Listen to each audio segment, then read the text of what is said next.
Hello කොහොමද ඉතින් ඔයාලා හැමෝටම ඔන්න මට අද හිතුණා පොඩි වීඩියෝ එකක් අරගෙන එන්න ස්විමින් යන බබාලා ඉන්න අම්මලා වෙනුවෙන් සහ ස්විමින් යන ඔයාලා වෙනුවෙන්. ඉතින් ස්විමින් කැප් එක.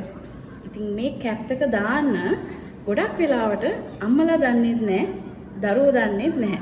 ඉතින් ඇත්තටම අපි කිව්වොත් ස්විමින් කෝච් කෙනෙක් ගාවට අපි ගියාම එයාට ලොකු වෙලාවක් නැහැ මේ දේවල් උගන්වන්න. ඉතින් සමහර අය උගන්වනවා. නමුත් සමහර අය කොහොමද බබාලා වතුරට එන්නේ ඒ විදිහටම ක්ලාස් එක කරගෙන යනවා. ඉතින් සාමාන්‍යයෙන් අපි ස්විමින් කැප් එකක් දානකොට මෙන්න මේ තියෙන ලයින් එක තමයි මැදට ගන්න. මෙන්න මේ විදිහට අපි අත ඇතුළට දාලා සම්පූර්ණ අත් දෙකම මෙහෙම ඇතුළට දාලා කැප් එක ටිකක් මෙහෙම අදිනවා. ඇදලා අපි මේ නල්ල ගාවින් තියලා පස්සට ගන්නවා.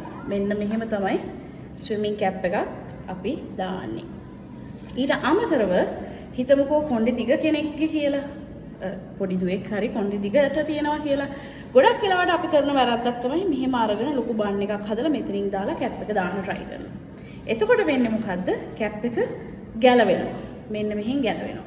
දැන් මටත් කොණ්ඩේ දිගට තිබ්බනේ. ඉතින් කොණ්ඩේ දිගට තිබ්බත් ඔයාලා කරන්න ඕනේ එකම දෙයයි එක්ක ගොතලා ඉන්නවා නම් නැත්තම් කොණ්ඩේ මේ විදිහට කඩා ගන්න ඕනේ.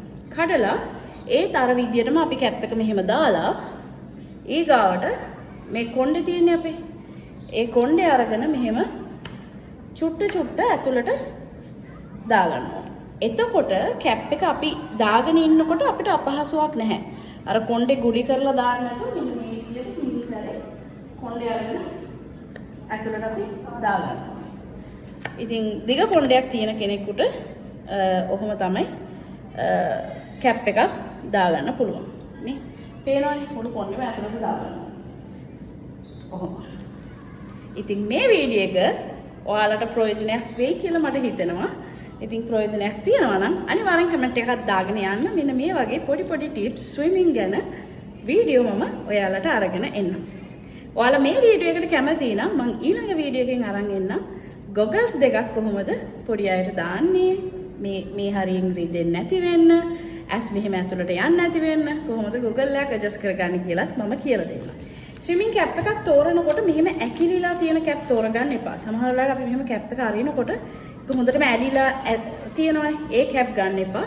ටිකක් මේ වගේ මහතට තියෙන මේ වගේ අදින්න පුළුවන් කැප් එකක් ගන්න. සමහර කැප් තියෙනවා අපිට මෙහෙම අදින්නවත් බෑ මාරම තදයි.